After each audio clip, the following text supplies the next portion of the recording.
हरे कृष्णा भक्तों, आप सभी का स्वागत है। पिछले अध्याय में भगवान द्वारा पाप का आंशिक व पुण्य, दूसरों के पुण्य का आंशिक प्राप्त करने का कारण और मासोपवास व्रत के संक्षिप्त वर्णन जो हम सुन रहे थे, उससे आगे का अध्याय हम अभी सुनेंगे।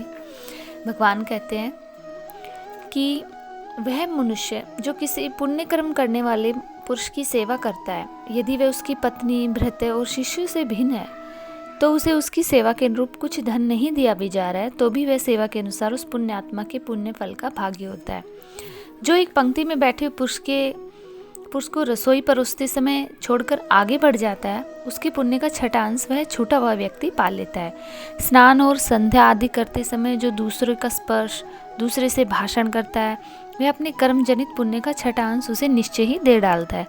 जो धर्म के उद्देश्य से दूसरों के पास जाकर धन की याचना करता है, उसके उस पुण्य कर्म जनित फल का भागी वह धन देने वाला भी होता है। जो दूसरों का धन चुराकर उसके द्वारा पुण्य कर्म करता है, वह कर्म करने वाला तो पापी होता है, और जिसका धन चुराकर उसे कर्म में लगाया, वह उसके पुण्य फल को प्राप्त करता है। जो दूसरों का ऋण चुकाए बिना मर जाता है, उसके पुण्य में से वह धनी अपने धन के अनुरूप हिस्सा बांट लेता है।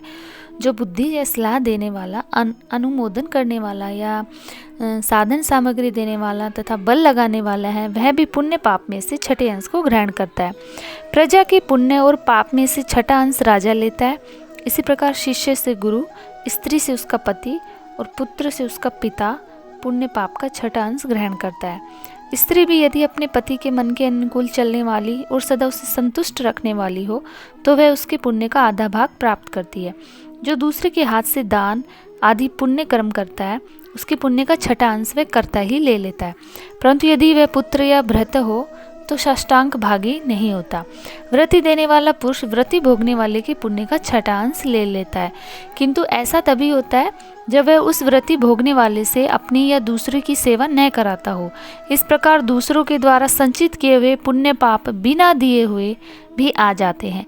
पूर्व काल में एक दम्भी तपस्वी पतिव्रता स्त्री के शुद्ध प्रभाव से, पिता माता का पूजन देखने से, कार्तिक व्रत का सेवन करके उत्तम लोकों को वह प्राप्त हो गया था। नारद जी ने कहा, हे भगवान, मैं मासोपवास की विधि और उसके फल का यथोचित वर्ण सुनना चाहता हूँ। तब ब्रह्मा जी ने कहा, नारद, जैसे देवताओं में भगवान विष्णु श्रेष्ठ है, उसी प्रकार संपूर्ण व्रतों में यह मासोपवास व्रत श्रेष्ठ है।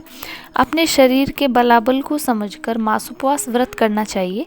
आश्विन के शुक्ल पक्ष की एकादशी को उपवास करके 30 दिनों के लिए इस व्रत को ग्रहण करना चाहिए, और उतने दिनों तक भगवान के मंदिर में जाकर तीनों समय भक्तिपूर्वक नैवेद्य, धूप, दीप और नाना प्रकार के पुष्पों से मन, वाणी और क्रिया द्वारा भगवान गरुड़ ध्वज की पूजा करनी चाहिए।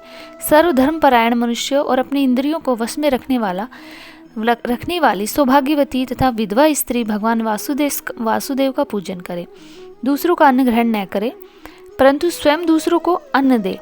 व्रतस्थ पुरुष शरीर में उपटन लगाना, मस्तक में तेल मलना और पान खाना और चंदन आदि का लेप करना छोड़ दे।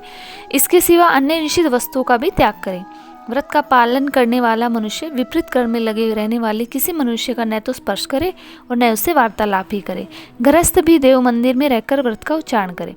यथाउक्ति विधि से मासोपवास व्रत पूरा करके द्वादशी में परम पवित्र भगवान विष्णु का पूजन करे और दक्षिणा दे। मासोपवास के अंत में 13 ब्राह्मणों का वर्ण करके वैष्णव यज्ञ करावे। तत्पश्चात ब्राह्मणों को भोजन करावे और उन्हें तांबूल सहित 2-2 वस्त्र देकर पूजन पूर्वक विदा करे। इस प्रकार मासोपवास की विधि बताई गई है। हरे कृष्णा, राधे राधे। इससे आगे आने वाली वीडियो में हम तुलसी विवाह और भीष्म पंचक व्रत की विधि और महिमा का श्रवण करेंगे।